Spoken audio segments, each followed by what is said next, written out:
문제가 많은 것은 분명해 보입니다. 세상에 많은 설교들과 또 글들과 그리고 많은 들려오는 이야기들이 오늘날 교회의 타락과 또 교회의 많은 문제점들을 우리에게 이야기하고 있습니다. 오늘날 기독교인들이 맞설 일은 소금과 같이 그렇게 세상에서 밟히고 있다. 우리가 흔히 이렇게 말합니다. 그것은 어제 오늘의 이야기가 아닌 것 같습니다. 우리가 세상 사람들보다 특별히 다른 것도 없고, 그리고 오히려 그들보다 더 세상적이고 세상에 몰입해 있는 것은 아닌지 사실 우리를 돌아보게 하는 그러한 시대요, 또한 그런 상황인 것은 분명해 보입니다. 그렇게 된 이유가 무엇일까요? 우리가 세상에서 그리스도인이라는 그 이름이 이토록 오늘날 밟히고 있는 이유가 무엇일까요? 그것은 오늘 본문과 상관이 있는 것 같습니다. 오늘 본문은 무엇입니까? 우리가 잘 알고 익히 암송하고 있는 말씀이죠. 기록된 성경, 기록된 말씀, 그 말씀에서 우리가 벗어나 있다라는 것은 분명해 보입니다.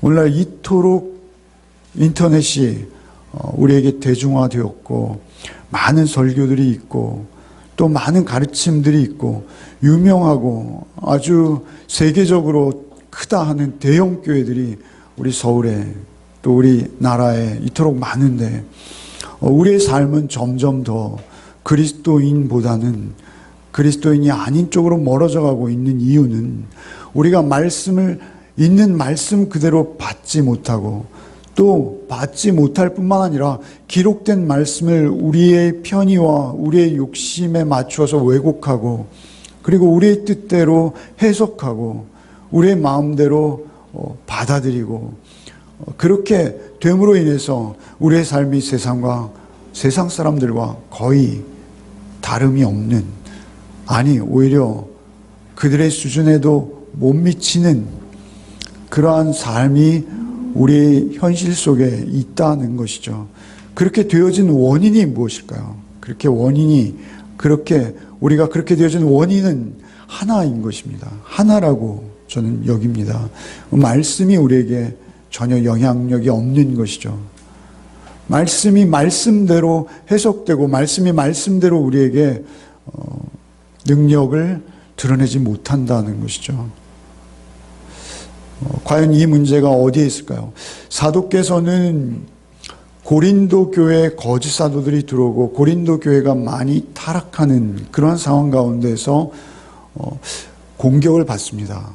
특별히 유대주의적 사고나 또는 이단적 사고에 물든 거짓 교사들이 고린도 교회에 들어옴으로 인해서 자기의 사도권마저 위태로워지는 그런 상황이죠. 그래서 고린도전서 9장 말씀에 보면 자기가 개척한 고린도 교회임에도 불구하고 그 교회를 향해서 자기의 사도권을 방어합니다. 나는 이렇다, 이렇게 변명을 하시는 것이죠. 변호하시는 것입니다. 그런데 그 사도의 말씀 중에 나는 그래도 너희들을 향한 하나님 부르신 사도다라는 말씀을 하시던 중에 그 사도권을 변호하는 마지막 고린도 전서 9장 마지막 절 말씀에 사도는 이렇게 말씀하세요. 내가 내 몸을 쳐 복종하게 함은 내가 남에게 전판 후에 도리어 버림을 당할까 두려워함이로다. 이렇게 말씀하세요. 내가 내 몸을 쳐서 복종하게 함은 내가 남에게 전판 후에 오히려 나는 버림을 받을까 두렵다. 이렇게 말씀하시는 것이죠. 왜 그렇습니까? 사도께서 아무리 위대한 사도이고 성경의 신약 성경의 절반을 기록하셨다 하더라도 그는 인간인 것입니다. 그는 인간일 뿐만 아니라 그도 하나님의 말씀 앞에 순종하지 못하는 삶을 살았을 때 하나님 앞에서 버림받는 것은 동일하다라는 것이죠. 그래서 나도 내 몸을 쳐서 복종하게 함은 이라고 고백하시는 거예요. 오늘날 소위 우리 위대하다는 설교사나 어떤 목사님이 되시거나 우리가 하나님의 말씀 앞에 서는 것은 동일한 것입니다. 말씀을 맡은 자, 말씀을 자기 친의 전유물처럼 소유한 자는 아무도 없습니다. 오직 말씀은 누구에게나 동일하고 누구에게나 공평하고 공정해서 말씀 앞에 있을 때 우리는 그 앞에 다 전혀 다르지 않는 것이죠. 나를 쳐서 복종시키게 한다. 언젠가 한번 말씀드렸습니다만 나를 치다라는 이 말씀은요, 급소를 때린다 이런 의미예요. 그 당시에는 아주 운동 경기가 유행했고 사람들이 관심이 많았어요. 요즘 월드컵 우리가 관심 많잖아요. 그런데 그 월드컵보다 그들에게 더 관심 있는 운동이 뭐였냐면 그 격투기들, 씨름, 복싱 이런 거였습니다.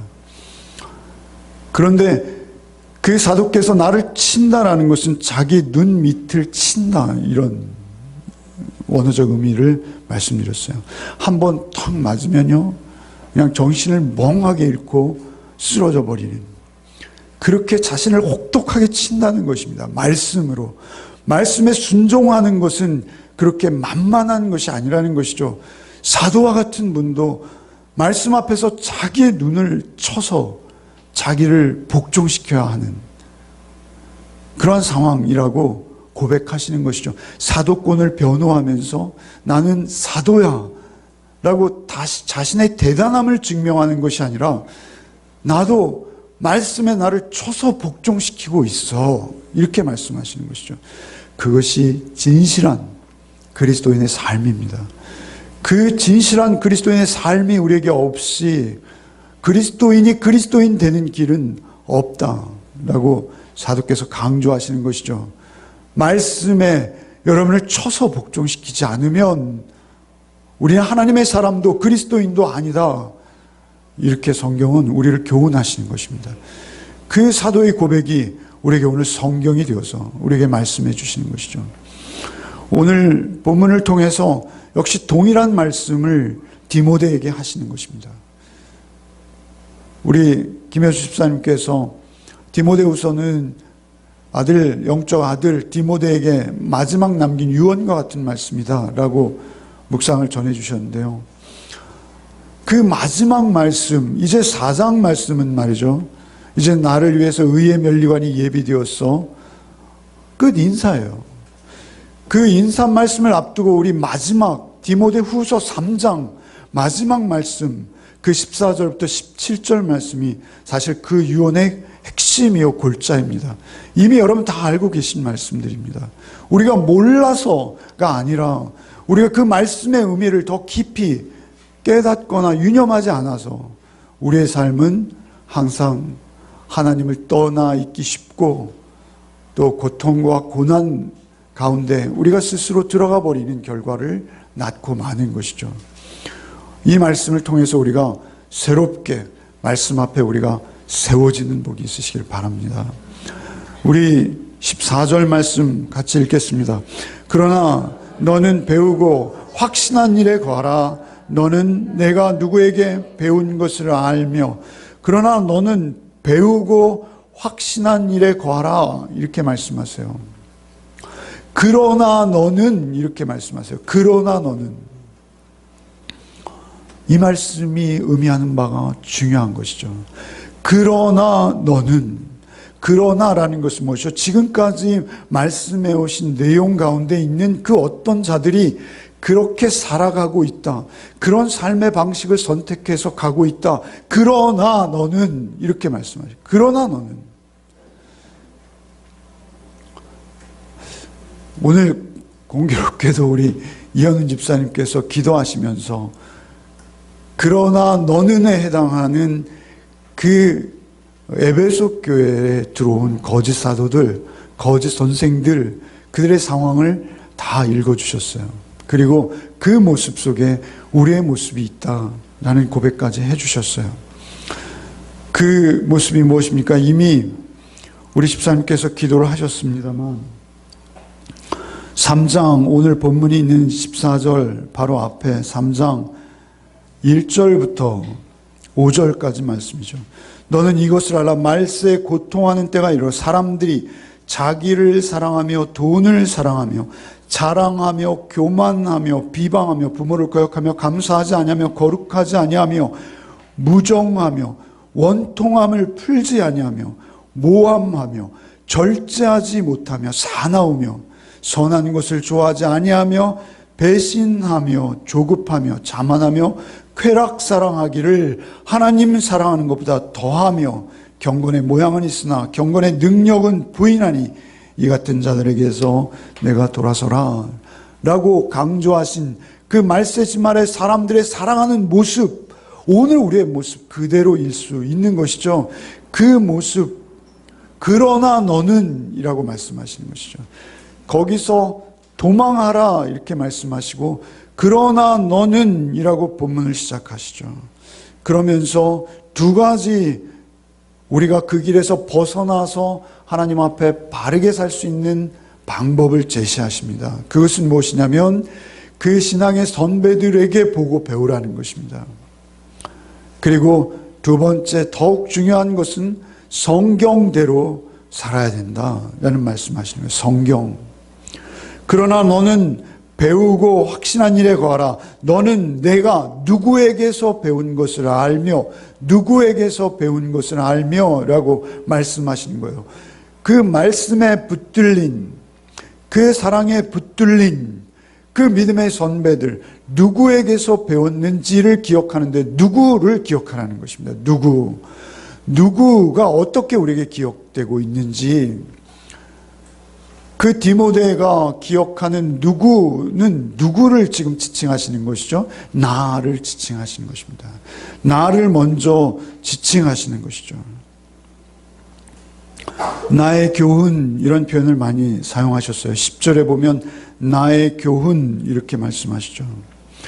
1장 13절에도 내게 들은 바를 이렇게 말씀하시고 2장 2절에도 내게 들은 바를 이렇게 말씀하세요. 계속 반복되는 말씀, 내 복음, 내게 들은 바, 내 교훈, 10절에도 내 교훈 이렇게 말씀하시는 것이죠. 바울 사도를 통해서 받은 그 교훈, 그것을 기억하라는 것입니다. 왜 이런 말씀을 하실까요? 그때 당시에 새로운 교훈을 내놓는 자들이 있었던 것이죠. 새로운 교훈을 가지고 들어오는 자들이 에베소 교회 안에 있었어요. 새로운 교훈. 새로운 교훈은 무엇이죠? 그들이 주장하는 어떤 새로운 성경 해석을 말하는 것입니다. 성경을 해석할 때 여러 견해가 있을 수 있는데 그 중에 율법주의적 복음주의라고 자칭하는 자들 또는 영지주의, 이단입니다. 육은 모두 악한 것이요 영만이 선한 것이다 라고 주장하는 영지주의적 그러한 이단적 주장을 가지고 들어오는 자들이 그때도 있었어요. 그런데 중요한 것은 사도에게 배운 것은 그 내용이 아니다 라고 말씀하시는 것이죠. 이전부터 있던 것이다. 성경. 오늘 말씀에는 성경인 것이죠. 성경을 근거로 해서 사도가 그 삶을 살아냈기 때문에 그 삶을 배우라는 것입니다. 그 삶은 10절에 보시면 오늘 본문이 있는 앞에 10절에 나의 교훈과 행실과 의향과 믿음과 오래 참음과 나의 교훈과 행실, 특별히 이렇게 말씀하세요. 행실이라는 것은 삶인 것이죠. 우린 서로의 삶을 공유할 수밖에 없어요. 그 행실과 의향이라고 말씀하세요. 의향이라는 것은 자기가 의도하고 바라고 있는 그 방향, 이런 의미인 거죠. 그 사람의 삶의 목적, 이런 거를 말하는 것이죠. 의향. 내가 살아갈 이유, 살아가는 이유, 나의 살아오는 행실, 그리고 나의 의향, 나의 믿음, 나의 사랑, 나의 오래 참음, 나의 고난, 내가 핍박받아온 이 모든 것들을 네가 기억하라. 이렇게 말씀하시는 것이죠. 사실은 세상의 악한 그 조류에 밀려오는 조류 속에서 하나님의 말씀에 온전히 순종하며 그 말씀을 액면 그대로 살아내는 것은 고난과 핍박이라는 것입니다. 지금 사도께서는 옥중에 계십니다. 그의 눈에는 아무것도 보이지 않고 우리가 지난주에 이미 묵상한 바 있습니다만 다들 사도의 주변을 떠나버렸습니다. 마가만 남아있습니다. 누가만 남아있습니다. 그런 상황에서 너 나 면회 좀 오라. 마가를 좀 데려오고 내 겉옷과 내가 보던 성경책, 그 가죽송이에 쓴 책 그거 좀 갖다 줘. 이렇게 말씀하시는 사도의 그 외로운 상황을 우리는 알고 있어요. 그 핍박과 고난 속에서도 사도는 끝까지 말씀에 순종하기 위해서, 그 말씀을 지켜내고 그 말씀을 전하기 위해서 묵묵히 그 길을 홀로 감당하며 걷고 있었던 것이죠. 그래서 사도께서는 내가 너에게 전한 교훈, 지금 새롭게 들어오는 그 어떤 것이 아니라는 것입니다. 우리 1장에 보시면 또 이렇게 말씀하시죠. 1장 5절 말씀에 이는 내 속에 거짓이 없는 믿음이 있음을 생각함이라. 이 믿음은 먼저 내 외조모 로이스와 내 어머니 유니게 속에 있었나니 내 속에 있는 줄을 그러니까 지금 여기 14절에서 말이죠. 14절에서 배우고 확신 안에 거하라. 너는 네가 누구에게서 배운 것을 알며 라고 할 때 디모데가 무언가 하나님의 말씀을 배운 자는 누구라는 거예요? 그의 어머니 유니게와 그의 외할머니 로이스라는 것입니다. 여러분, 우리는 사실 그렇지 않으신 분도 계실 수 있겠으나 그 어려서 우리 부모님의 무릎 위에 앉아서 듣던 그 말씀인 거예요. 새로운 것이 아니에요, 여러분. 말씀은 언제나 동일하고 예전부터 그 자리에 있는 그 말씀입니다. 여러분, 우리가 개혁이라는 말 좋아하고요, 진보라는 말 좋아합니다. 저도 그렇습니다. 저도 개혁 좋아합니다. 진보 좋아합니다. 진보적인 것을 저는 사랑합니다. 그런데 그 개혁과 진보는요, 무엇이냐면요, 전에 없던 새로운 어떤 것을 내미는 게 개혁이 아니에요. 우리가 종교개혁을 이야기하잖아요. 종교개혁은 뭐냐면요, 그 전에 없던 뭔가를 내놓는 것이 아니라 그 전에 있던 말씀으로 돌아가자는 거예요. 개혁이라는 것은 언제나 우리가 개혁주의 신학을 오늘 많이 얘기하고 있죠. 개혁주의. 결국 개혁주의라는 게 무엇입니까? 그것은 성경으로 돌아가자는 것입니다.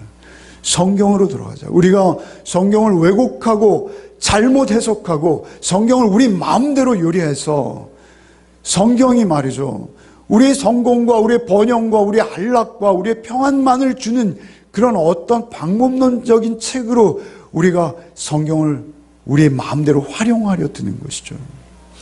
그러나 성경은 오직 구원에 관한, 우리가 죄인인 것과 그 십자가와 부활로 구원받는 구원의 도를 우리에게 가르치고 구원에 이르도록 안내하는 구원서인 것입니다. 그런데 우리는 자꾸 그것을 우리의 편한 대로, 우리의 얄팍한 수단으로 성경을 다른 책으로 변질시키는 것입니다. 개혁한다는 것은요, 예전 것으로 바르게 돌아가는 것을 말하는 것입니다. 성경은 이미 2000년 전에 완성된 책입니다. 2000년 전과 오늘과 동일하게 우리 손에 지금도 성경은 그 모습 그대로 있는 것이죠. 요한 사도께서도 바울 사도와 동일한 말씀하세요. 요한 1서 2장 24절에 너는 처음부터 들은 것을 너희 안에 거하게 하라. 처음부터 들은 것, 예수께 들은 것, 너희는 처음부터 들은 것을 너희 안에 거하게 하라. 처음부터 들은 것이 너희 안에 거하면 너희가 아들 안과 아버지 안에 거하리라.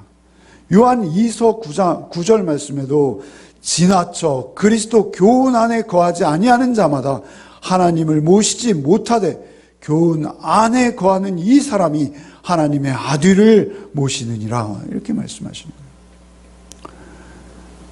그 아들의 복음은 어제나 오늘이나 동일한 십자가와 오직 그 부활 안에만 있는 것입니다. 그 말씀 안에 오늘 우리는 변함없이 계속 거해야 하는 것이죠. 내가 누구에게서 배운 것을 알며 내가 누구에게서 배운 것을 하며 그 바른 교훈을 붙들고 있어야 한다. 자신의 영적 아들 디모데에게 하는 말이에요. 특별히 그 유니게와 로이스를 강조하고 있어요. 개인적인 이야기를 좀 드리지 않는 게 좋은 것 같아서 개인적인 이야기는 잘 안 합니다만, 제가 양해를 구하고 드려야 할 말씀은, 저는 사실 저희 어머니 아버님에게 별 신앙교육을 받지 못했다라고 여겼어요. 그런데 제가 살아가면서 느끼는 것은, 그래도 그분들이 신앙 안에서 견디고 인내하며 그 소망을 잃지 않고 버텨내셨구나. 그것을 지금 새록새록 배우고 있습니다. 저희 아이들을 보면 그런 것 같아요. 저 녀석들 저거 큰일 났다. 지금 없어서 하는 말입니다. 저 녀석들 저거 큰일 났다. 저렇게 하면 어떻게 할래? 이렇게 걱정할 때가 너무 많아요. 그런데 제가 뒤돌아보면요, 저 나이 때 부모님 앞에서 제 모습은요, 저희 아이들보다 훨씬 수준 이하지, 결코 그보다 낫지 못했다, 이렇게 돌아보게 되더라고요. 사실 우리가 배우지 못하는 것 같아도요, 은연중에 보고 있어요. 우리가 말씀을 우리가 누구에게서 배웁니까? 첫째, 우리가 그 말씀은 우리의 신앙의 모범을 따라 배우는 것입니다.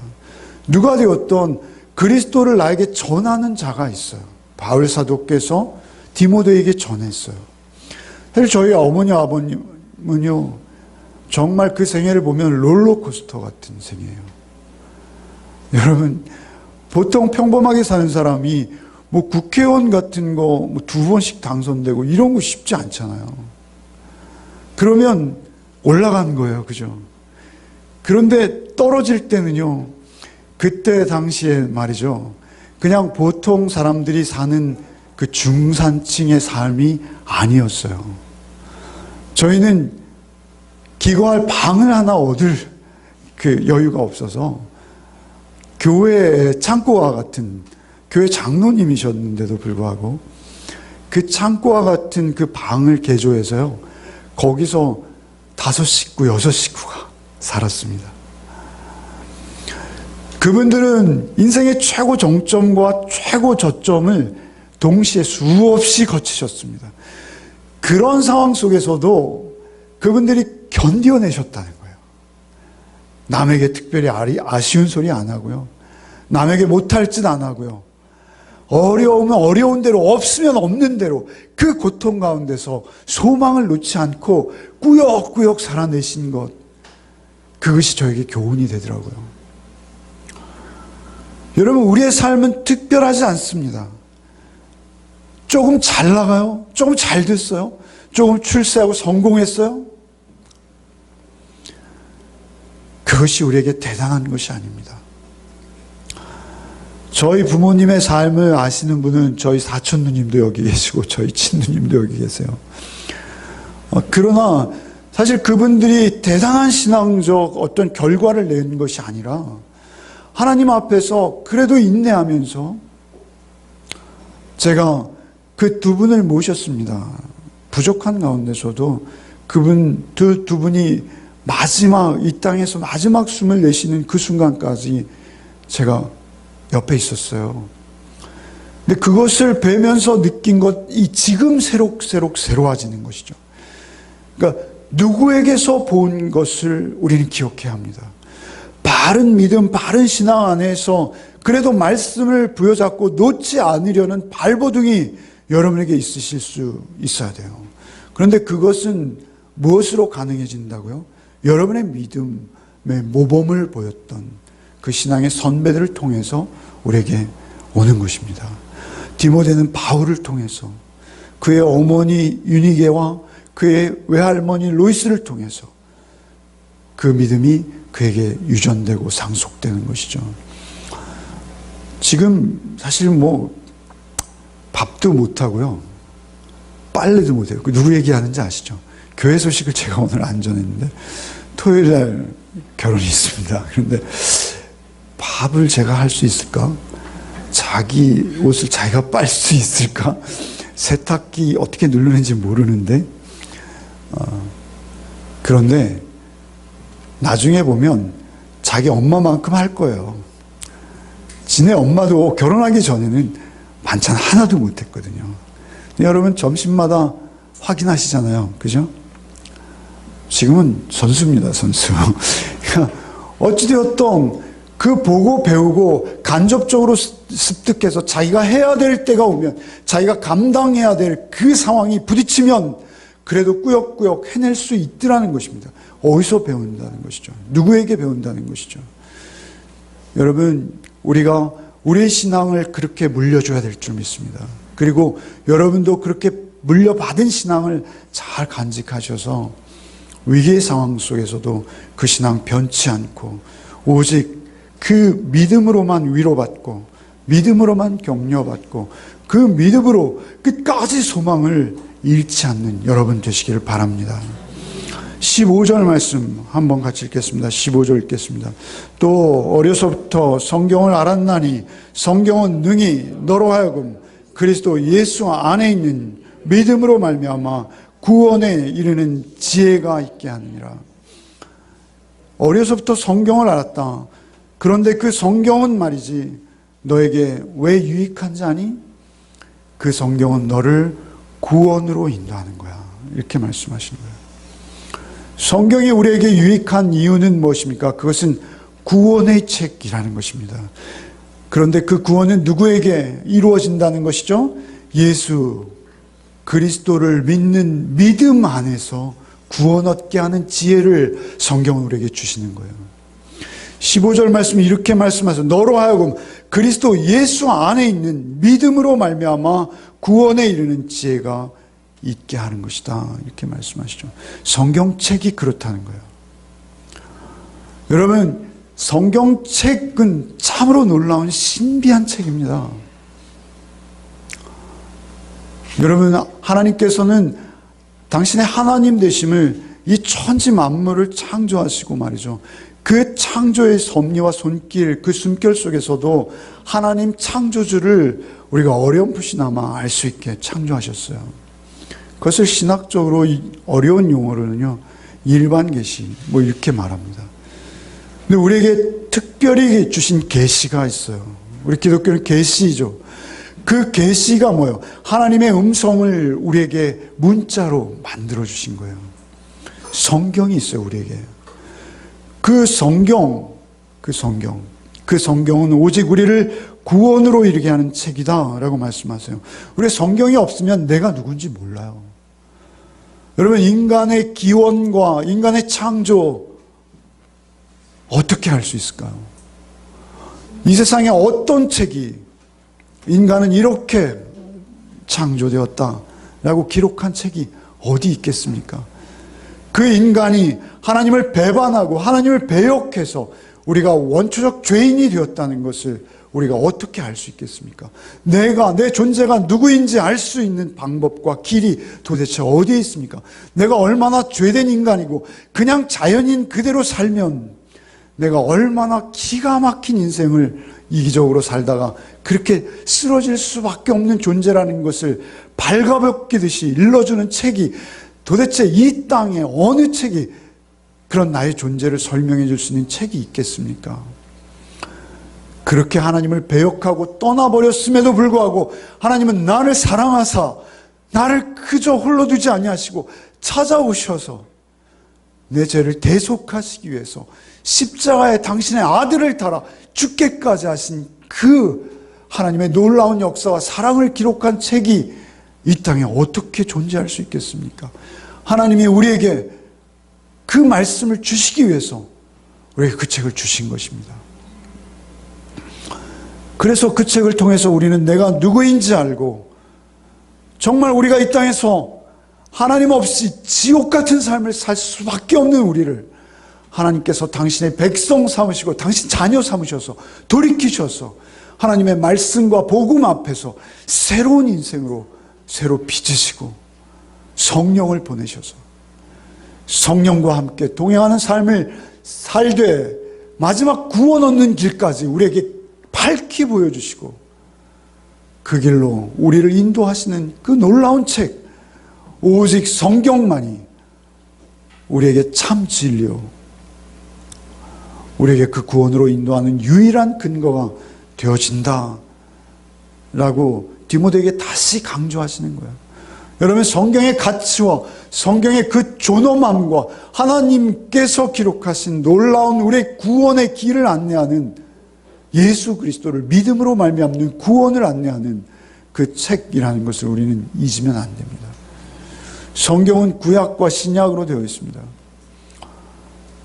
여러분, 여기서 말씀하시는 성경은 많은 학자들이 구약만을 말한다라고 말하기도 해요. 그런가 하면 여기서 말하는 성경은 아니다, 신약도 포함한다라고 주장하는 주석가들도 있습니다. 그것이 구약만 되었던 신약만 되었던 어쨌든 성경은 말이죠, 하나님이 기록하신 거예요. 그리고 그 성경은 우리를 구원 얻기에 충분한 내용을 우리에게 기록해 주고 계신 것입니다. 그래서 우리는 그 성경을 통해서, 우리는 구약을 통해서도 예수를 읽는 거예요.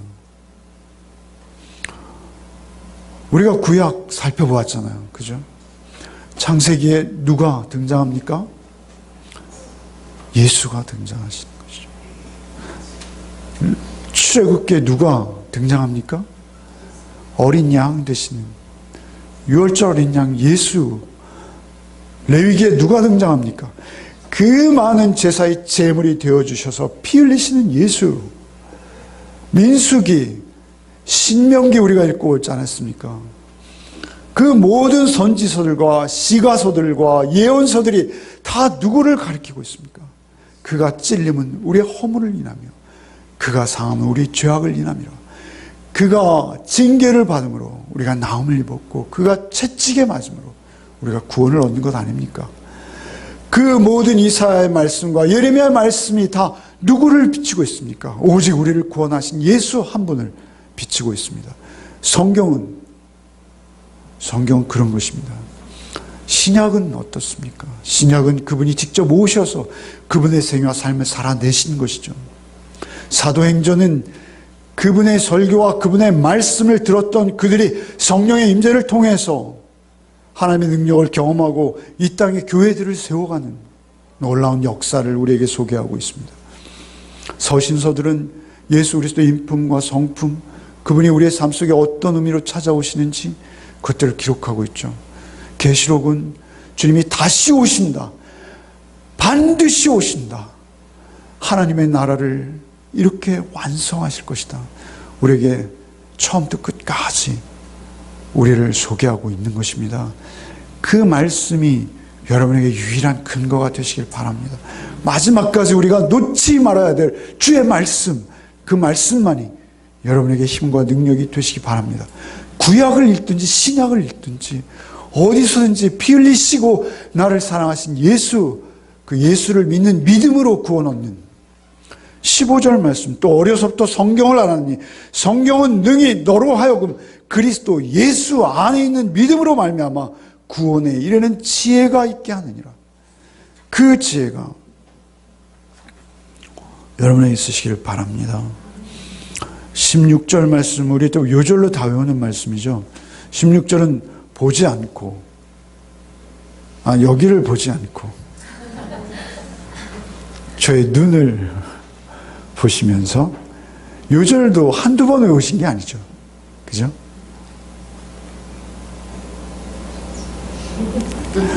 시작.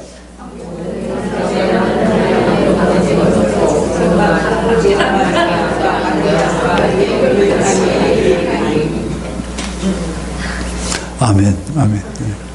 우리 열매 맺는 교회의 높은 수준을 보여주셔서 너무 감사합니다. 모든 성경은 하나님의 감동으로 된 거예요. 모든 성경은, 구약이든 신약이든 모든 성경은 하나님의 감동으로 된 것이죠. 여러분, 성경은요 무려 3500년, 그죠? 신약이 완성된 것도 2000년 전이잖아요. 그죠? 구약은 거기서 1500년을 더 거슬러 올라가요. 3500년. 여러분, 3500년 전에 기록된 책이 도대체 우리 가운데 얼마나 있습니까? 그나마 3500년부터 2000년까지 1500년 동안 기록되었습니다. 40여 명의 저자가 기록했습니다. 성경이 우리의 손에 오기까지 무수한 인간의 손을 거쳤고 인간이 그것을 기록했습니다. 그러나 그들이 기록했지만 그들의 책이 아니라는 겁니다. 그들이 기록했지만 그 책은 하나님께서 기록하셨다, 이렇게 말씀하시는 거예요. 모든 성경은 하나님의 감동으로 된 것으로, 하나님의 감동이라는 단어는 두 단어로 우리에게 번역되었지만 원어에는 한 단어예요. 형용사예요. 하나님의 감동으로 기록된, 하나님의 감동이라는 이 헬라어는요, 데오푸니스토스 한 단어예요.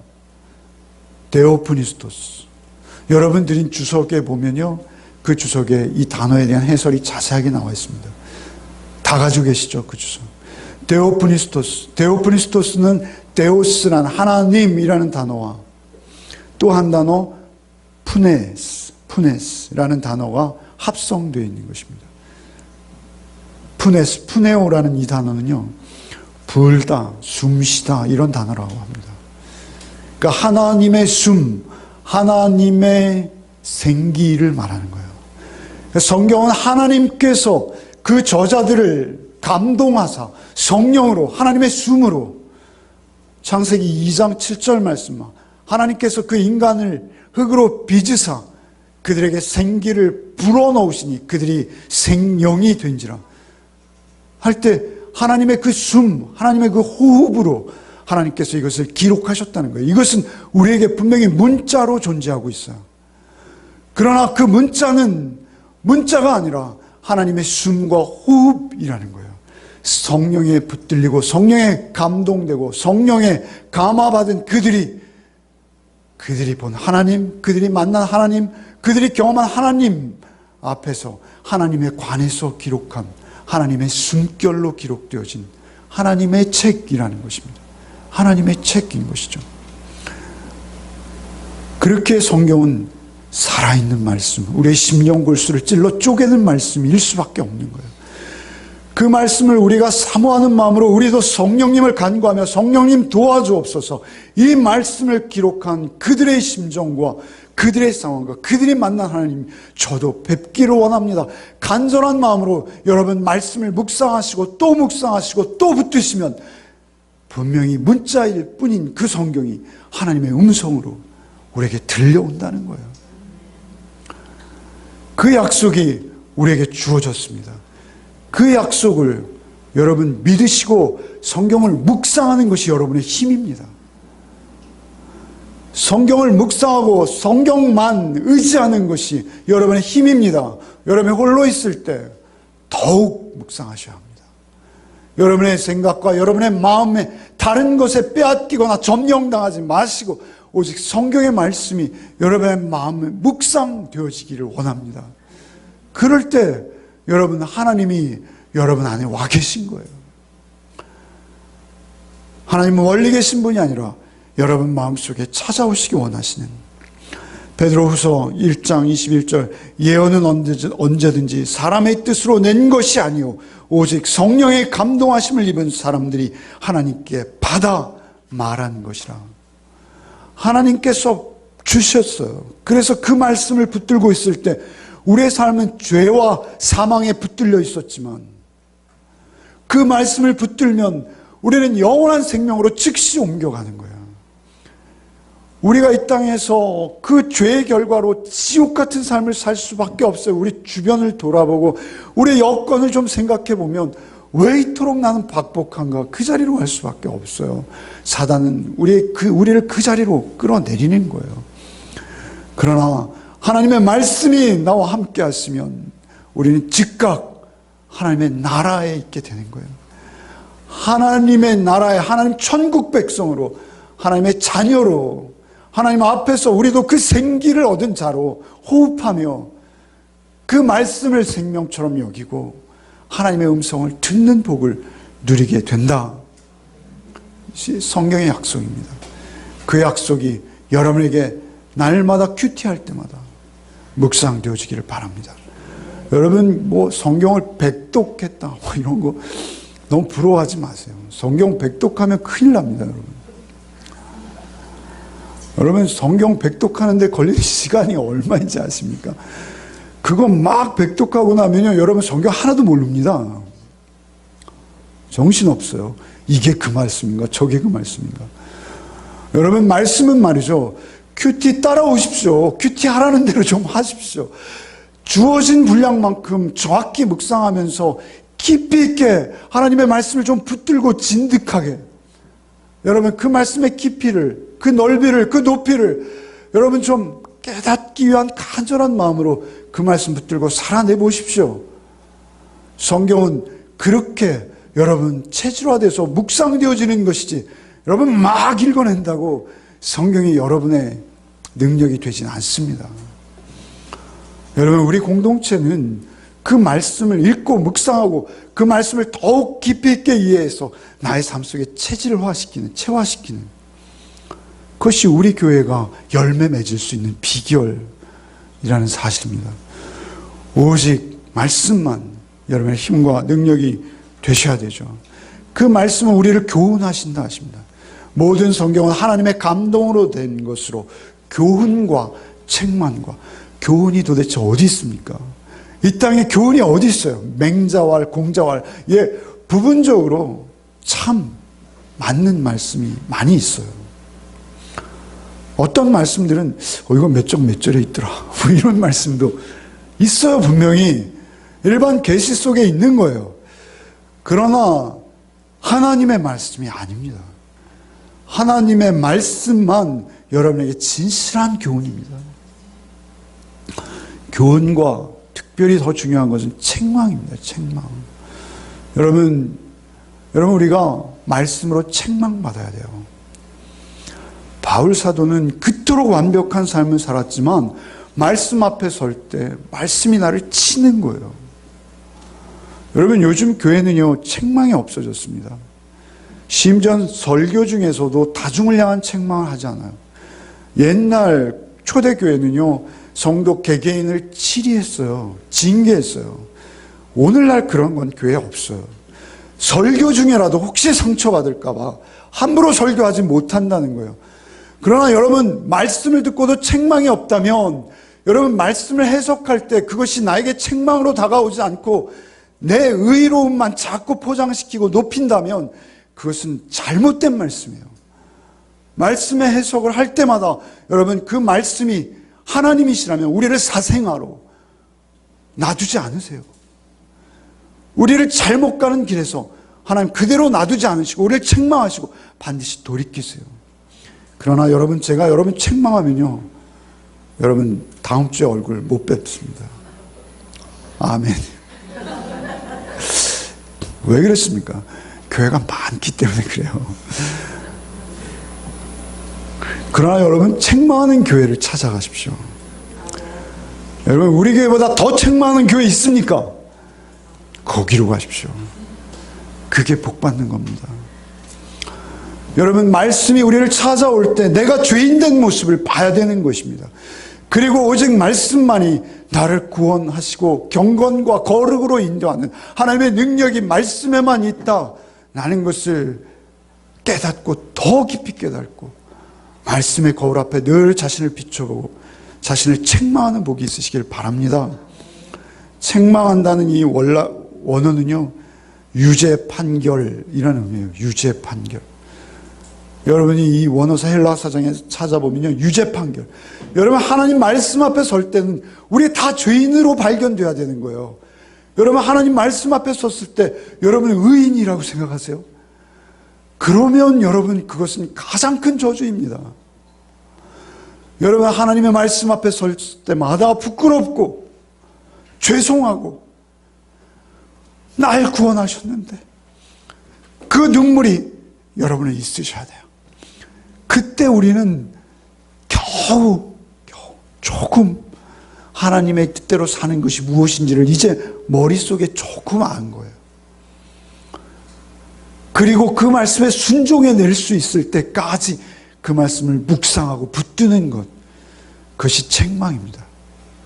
내가 유죄 판결을 받았을 때 그 안에서 주님 주신 은혜가 이리도 큰데 라고 돌이키는 그것이 책망입니다.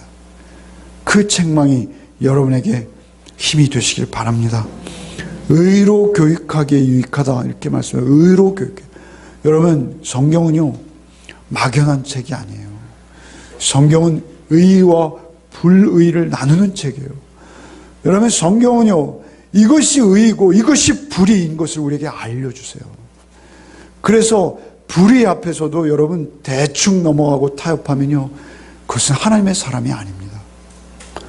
하나님의 사람은 의를 보고 의롭다 하고 불의를 보고 불의하다라고 말할 수 있어야 돼요. 그 말을 하다 설령 세례 요한과 같이 왕에게 목이 잘려나가는 한이 있어도 그 불의는 불의하다. 왜 동생의 여인을 아내로 삼느냐? 그 말도 못한다면 우리 하나님의 사람이 아니에요. 세상에 불의가 있을 때 불의를 말하시기 바랍니다. 오히려 많은 가르침 속에는요 국가의 일은 국가에 맡기고 그저 순종하는 거야. 우리를 이렇게 교훈하시죠. 교훈, 그 한쪽 편향된 교훈이에요. 그것은 국가의 불의도 우리는 불의하면 불의하다 말할 수 있어야 돼요. 의로우면 의롭다 말할 수 있어야 돼요.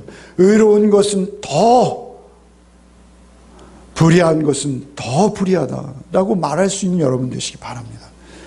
의를 위하여 핍박받는 자, 그를 하나님께서 천국의 자녀 삼으시고 아들이라 부르신다 하시지 않으십니까? 우리 아까 찬양하지 않았어요? 의로 교육한다. 디카요시네. 이것은 엄격한 정의를 말하는 것입니다. 그 엄격한 정의 앞에 바로 서야 되는 거예요. 다니엘 12장 3절 지혜 있는 자는 궁창의 빛과 같이 빛날 것이요 많은 사람을 옳은 대로 돌아오게 한 자는 별과 같이 영원토록 비추리라. 많은 사람을 옳은 대로 돌아오게, 옳은 대, 의로운 길로 많은 사람들을 인도한 자, 그는 하늘의 별과 같이 빛날 것이다. 성경의 약속입니다. 변치 않는 약속을 잊지 마시기 바랍니다. 17절 말씀 같이 읽고 마치겠습니다. 17절 읽겠습니다.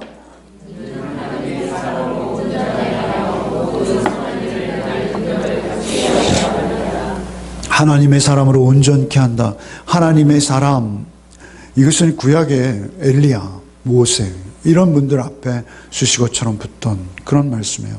하나님의 사람. 신약에도 하나님의 사람들이 있어요.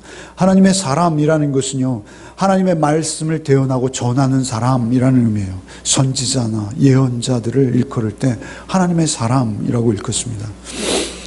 그런데 우리가 이는 하나님의 사람으로 온전케 한다라고 하세요.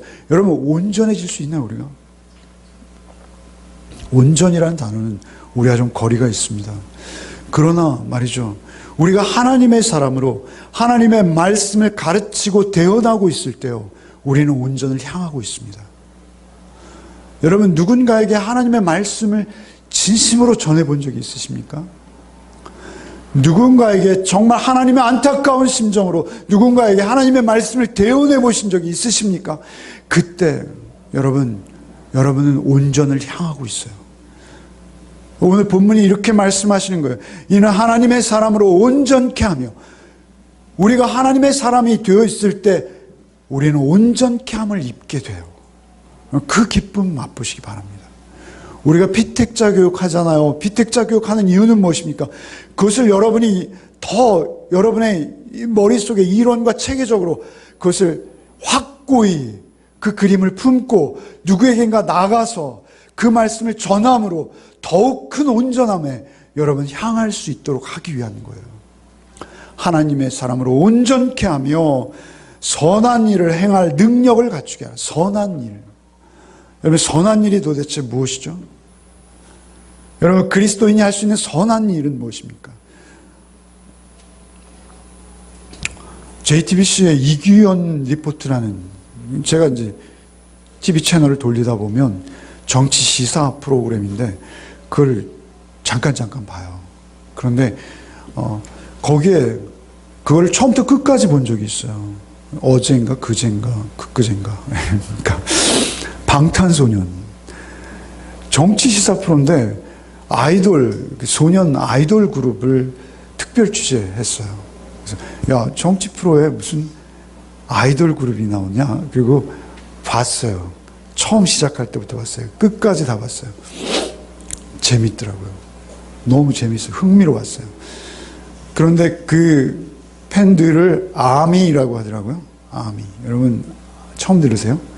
예. 아미라고 해요. 군대래요. 근데 잘 조직되어 있고요. 그들이 아주 열렬하게 우리 그리스도인을 뭐라 하죠? 그리스도의 군사. 우리 아까 찬양했잖아요. 그죠? 방탄소년단 팬클럽도 아미입니다. 근데 그들이 그 특별 취재를 하고 그 이규현이라는 정치 리포터예요. 근데 그가 끝날 때 계속 반복해서 사용한 한 단어가 있어요. 뭐냐면 BTS가 방탄소년단이 선한 영향력을 주고 있다. 그들이 그 페이스북에 하나 이 메시지를 탁 올리면요. 1시간 안에 3,500만 명이 리트윗을 한대요. 3,500명. 우리나라 전체 국민에 해당하는 숫자가 세계 전국 방방곡곡에서 오늘 우리 강아지 잠든 모습이에요. 착 찍어가지고 올리면 3,500만 명이 동시에 확인한다는 거예요. 얼마나 큰 영향력입니까? 그들이 선한 영향력을 끼친다는 것은 그들이 그 NGO나 이렇게 자선단체 같은데 기부 행위를 함으로 인해서 그 아미, 군대들이 야, 우리도 선한 일을 좀 하자 해서 영향력을 미친다는 거예요. 얼마나 놀랍습니까? 그죠? 근데 성경에서 말하는 선한 영향력은 그것과는 좀 다릅니다. 디모데 후서 2장 2절 말씀에 이렇게 말씀하세요.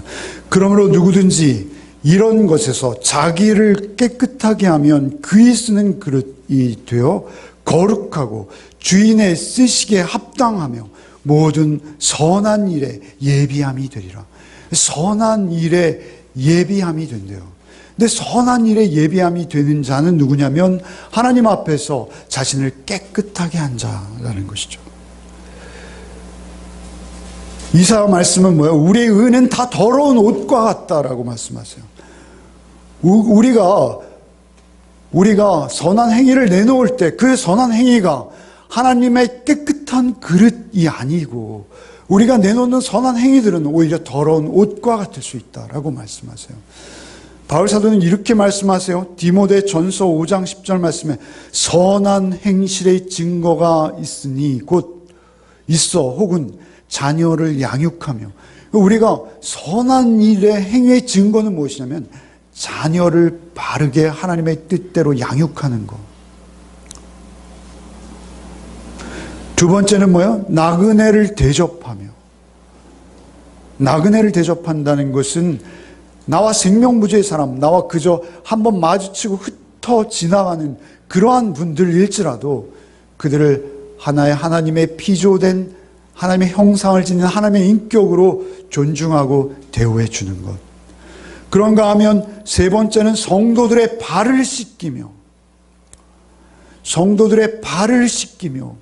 그것이 선한 일이라는 것입니다. 교회 공동체를 이루고 그 교회 공동체의 일들에 적극적으로 섬김의 행위에 참여하시는 것, 그것이 선한 일입니다. 하나님 앞에서 모든 선한 일, 환난당한 자를 구제하는 것도 물론 포함되는 것이죠. 환난당한 분들이 우리 주변에는 언제든지 있습니다. 혹은 모든 선한 일을 쫓는 자라야 할 것이요, 이렇게 말씀하세요. 여러분, 선한 일을 하는 것, 그것에 앞서 우리가 깨끗한 그릇이 되어서 선한 일에 합당한 자로 먼저 준비되어 주시는 것, 그것은 오직 하나님의 말씀 안에서 우리를 씻어낼 때 우리가 하나님 앞에 그렇게 준비되게 하실 줄 믿습니다. 말씀을 마치겠습니다. 오늘 말씀은요, 나에게 주시는 것입니다. 오늘 말씀 첫 말씀은 그러나 너는 이렇게 시작해요. 그러나 너는 이란 이 너는은 누구예요? 디모데죠. 그러나 오늘 우리가 들은 말 바요하면 그러나 너는 누구예요? 그러나 왕희는, 왕희가 누군지 모르시잖아요. 참. 여러분, 그러나 나는인 거예요. 그러나 그러나 너는 세상이 다 글로 가도, 세상이 다 글로 휩쓸려 가도, 세상이 다 번영과 축복과 그런 말씀들의 오류와 잘못된 해석으로 다 쏟아져 내려가더라도, 그러나 너는 기록된 오직 그 말씀이 하나님의 음성으로 들려야 한다.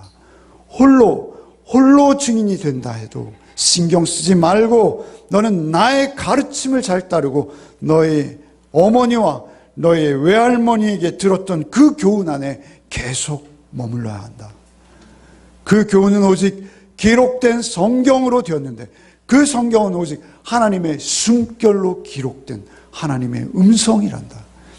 네가 하나님의 음성을 들을 때 그 앞에 너를 쳐서 복종시키며 그 말씀에 절대 순종의 삶을 살아내어라. 이렇게 구원하시는 것이죠. 말씀하시는 거예요. 오직 그 성경만이 너를 구원해낼 수 있다. 오직 그 성경만이 너를 하나님의 사람으로, 영원한 하나님의 나라로 인도할 수 있을 것이다 라고 말씀하시는 것이죠. 여러분, 이 사도의 음성이 여러분 하나님의 음성으로 여러분 각자에게 들려주시기 바랍니다. 그것만이 여러분의 복인 줄 믿습니다. 여러분, 그 말씀 따라 순종하는 삶을 살아 영원한 생명의 길에 언제나 그 반열에 여러분의 삶의 걸음을 한 걸음 한 걸음 인내로, 오래 참음으로, 오히려 고난과 핍박이 있을지라도 기쁨으로 여기며 순종하는 삶을 살아내는 복이 저와 여러분에게 있기를 소망합니다. 주님, 이 말씀, 하나님의 숨결로 기록되어진 이 말씀만이 우리를 교훈하고 책망하고 우리를 바르게 가도록 의의 방향으로 우리를 인도하고 계시는 것을 잊지 않게 하여 주옵소서. 성경만이 우리를 오직 의의 사람으로, 하나님의 사람으로, 온전한 구원으로 인도할 수 있음을 잊지 않고 언제나 어디서나 홀로 있을 때나 누구와 있을 때나 오직 말씀을 따라 하루하루 인내하며 살아계신 주의 말씀과 온전한 동행을 이루는 우리 한 주간 삶이 되게 하여 주옵소서. 예수 그리스도의 이름으로 기도하옵나이다. 아멘.